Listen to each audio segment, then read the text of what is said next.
So in this video, we are going to prepare your document to install Mautic so that you have a full plan, so there's nothing left out, so that everything you need when you go to configure Mautic after we install it using Softaculous is there, and everything seems easy. It's all just ready for you to punch in, and you're going to know what you're putting in where.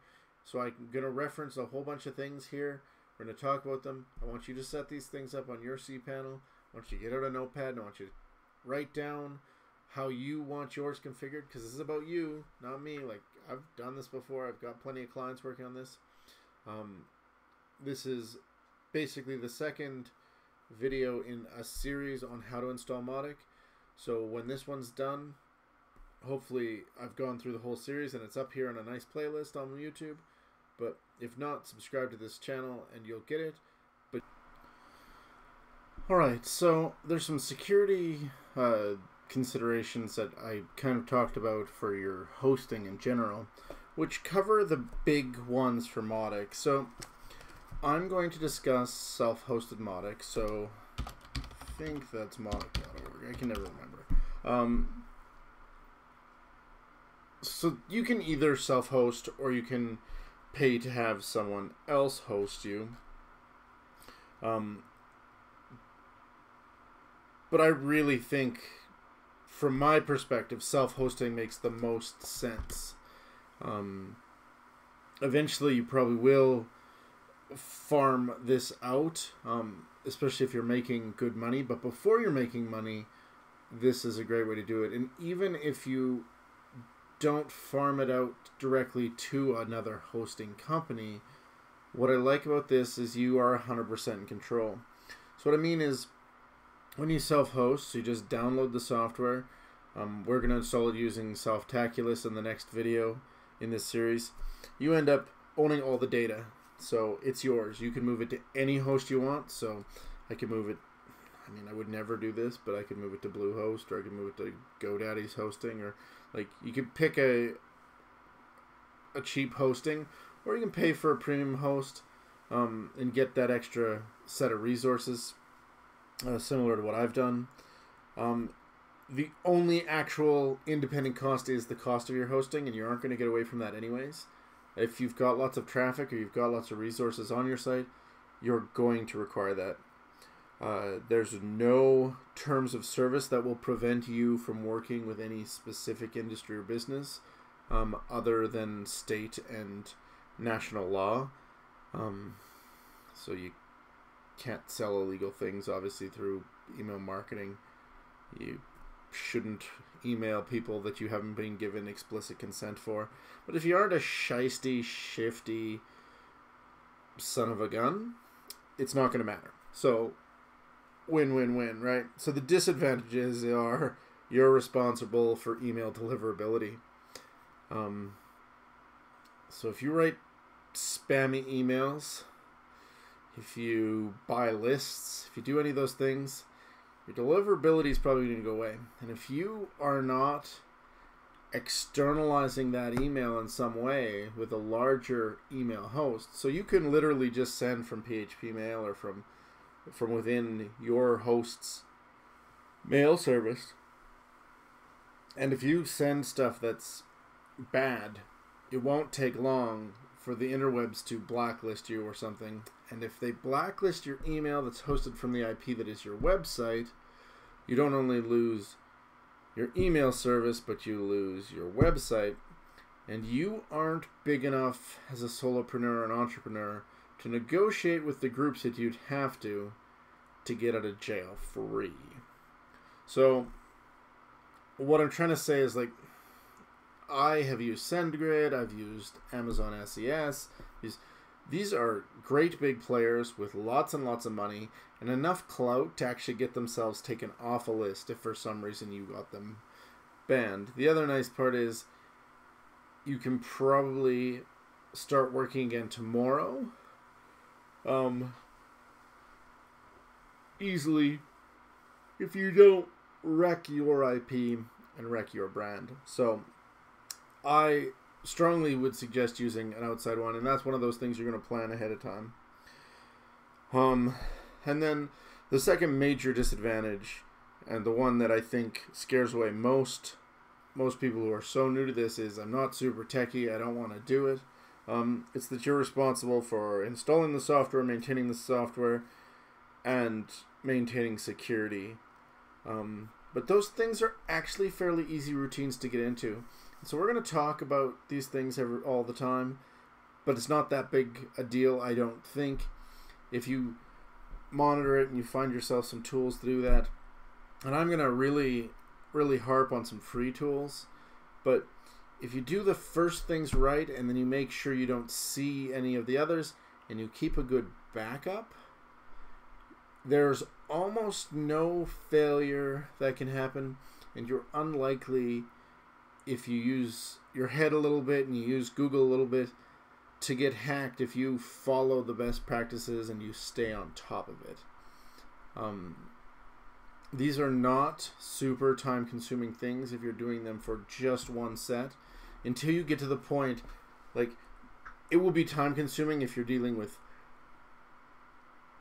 massive amounts of traffic, but if you're dealing with massive amounts of traffic, that should mean you're selling enough that you can just pay somebody else to take care of that if you absolutely hate it. But even then, you'll find that a lot of this stuff is fairly easy to maintain, and you can use automated tools that are pretty cheap and really good, or you can hire in a service to essentially monitor everything and help you with that security. And these costs will be pretty external to you once, like you'll pay for them, but they'll be easy to validate and to pay for because you're making money. So we're going to do a Softaculous install, and so this video is going to be kind of short and sweet, and it's going to show you all the things leading up to the actual install that you have to consider. So you're going to want to set up a subdomain. Though you can technically install this to a folder would look like this if you wanted. I strongly suggest you don't. There is some evidence that in some versions, and even in the newest version, that Mautic can be a little temperamental if you do it this way. So we're going to just make one called Mautic that would look like this.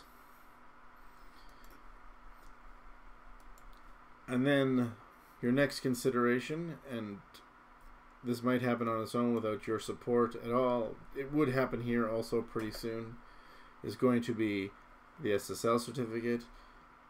If you had one that was purchased and it covered the entire domain suite, I'm just going to hit run AutoSSL.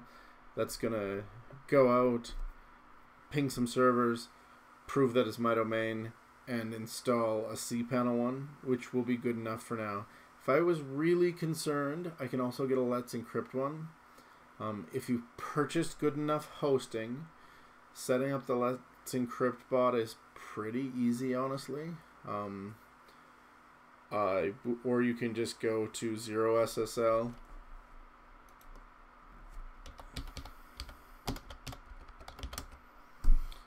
And set up a SSL certificate if you can't just do it this way. What's going to happen is that certificate's going to install. That's my first consideration, and you are going to want to do that. To set up the security correctly for everything to just work, that SSL certificate's going to be important. Especially if you're planning to use the advanced automation tools that I'm going to show you to really dial in your campaigns and have that ultimate flexibility in your Mautic install. So now we're chugging along. This SSL certificate's installing, and it might not be done yet. I'm just gonna go look. Oh, there we go. Oh, this one isn't the right one. That one's still the self-signed. In a few minutes, when that AutoSSL's run, we're gonna see this date change to probably about the same as that, probably one day forward, because I did this video yesterday, and I just created this domain yesterday. So next, you're gonna need to set up an email address. like I said before, I like to use admin, and then I'll do a random generated password. I'm going to put that in now. So there's my password in. Then I'm going to change my mailbox quota to unlimited. And if you have the capacity to do that, that's what I'd suggest. And then I'm going to leave this checked because I don't really care if that email sits there. I'm not going to let anything save this. And bam, I've got an email account admin to use for my my Mautic install.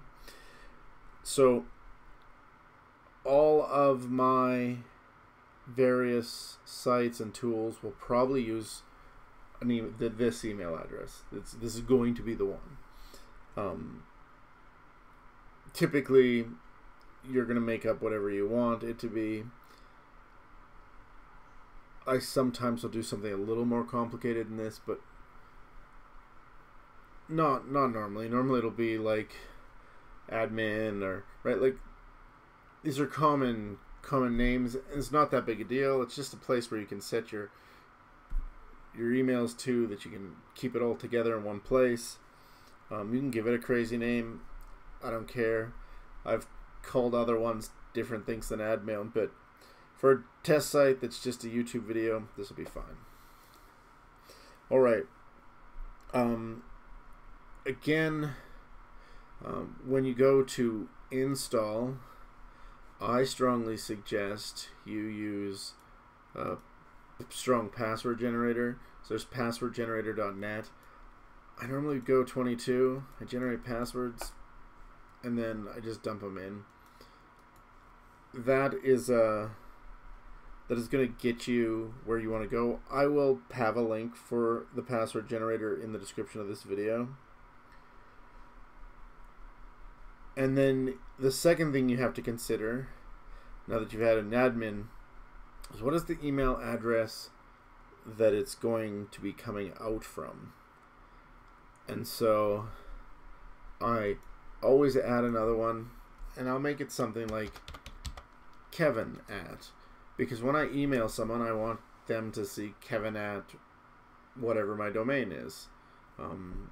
These days I've been working with masteringmautic.com. So be Kevin at masteringmautic.com, and it'll go out, and you'll get it and be like, oh sweet, there we go, I got an email from Kevin. It makes good sense, right?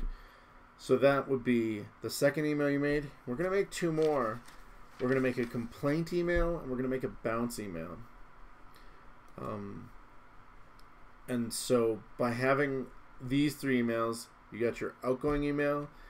And so if somebody gives you a bad email address and the email bounces instead of gets their inbox, you'll get a notification to that bounce area. And then you can deal with that. Mautic is going to automatically say, no, it bounced. I'm not playing this game.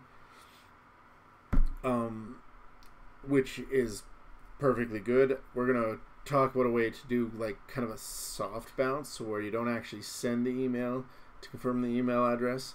I do that a lot on some of my bigger sites, especially if I'm offering something that I think people are going to want to get without being spammed at. Lots of people will just type in a fake email address hoping that whatever's there comes to them, and that won't serve you well. So yeah, so I'm going to make this one. I'm just going to put a password in again.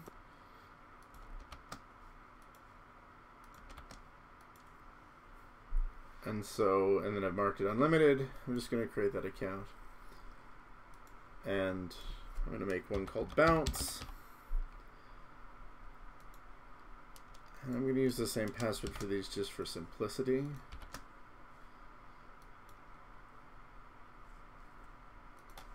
And complaint.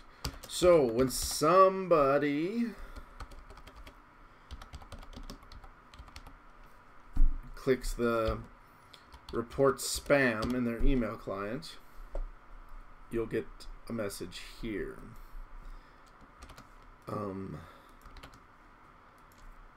And what you're hoping for is your complaint rate to stay super low, because things like Amazon, if you get to like 0.11, I think it's 0.11%, they stop letting you send, which is pretty bad. Like, that makes your delivery pretty bad. Now, nobody comes out unscathed. There are going to be people who sign up for your email, whatever. It arrives and they mark it as spam instantly. There's nothing you can do about that, except that some people are going to, but it should be a very, very small number, especially if you're sending valuable content. So at this point, we have the majority of the things we need to set up this. I would go out of my way to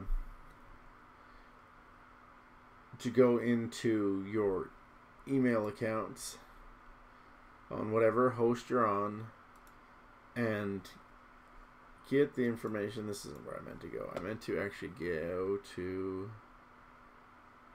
connect devices. So any one of these is going to give you a setup email.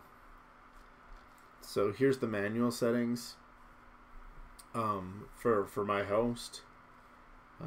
I'm going to lock this down a little bit more than this, so there's going to be essentially firewall blocking some of it so that it's only open to what I use. But again, a hacker worth his salt is going to just do a port scan anyways, and he's going to see an open email port.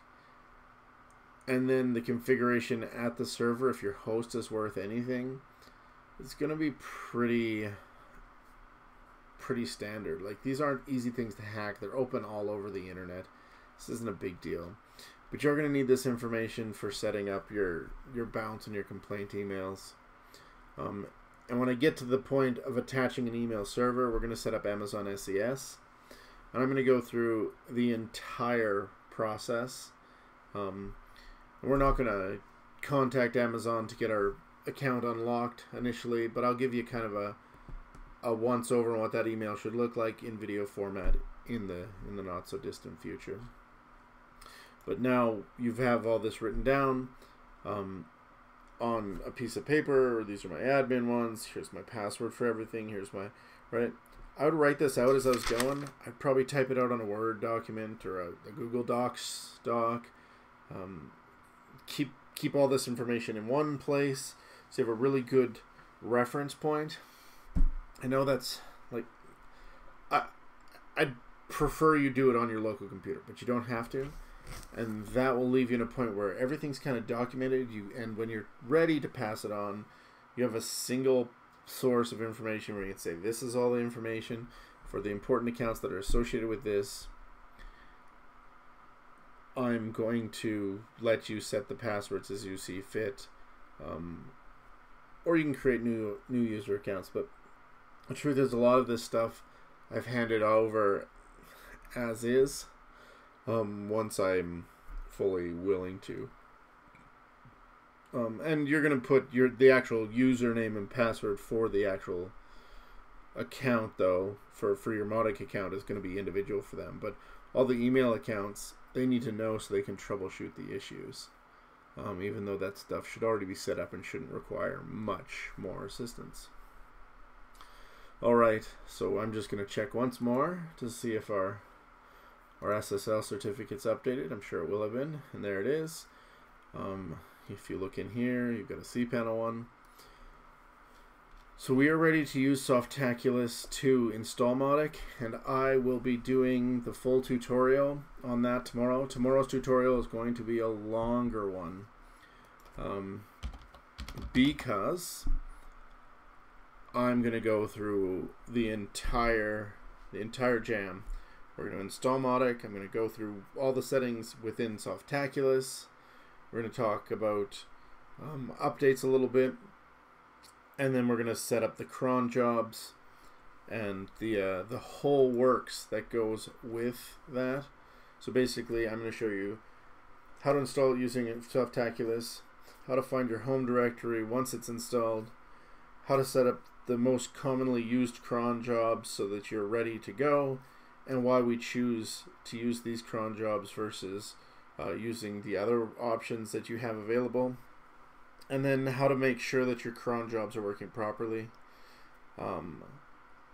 So that's going to be tomorrow's email or tomorrow's video, and I'm going to build a playlist so that you kind of can have these all in order. So what I'd like from you is for you to subscribe below so that you can watch that video when it comes out, and like this video if you found it helpful. And if you have any questions, concerns, or queries, make sure you put them in the comments below, and I will respond as quickly as I can. Thank you for watching, and you now know the pre-setup stuff, so you should be on your way to planning your Mautic install, getting ready to have network marketing automation at your fingertips, basically HubSpot for the cost of WordPress hosting.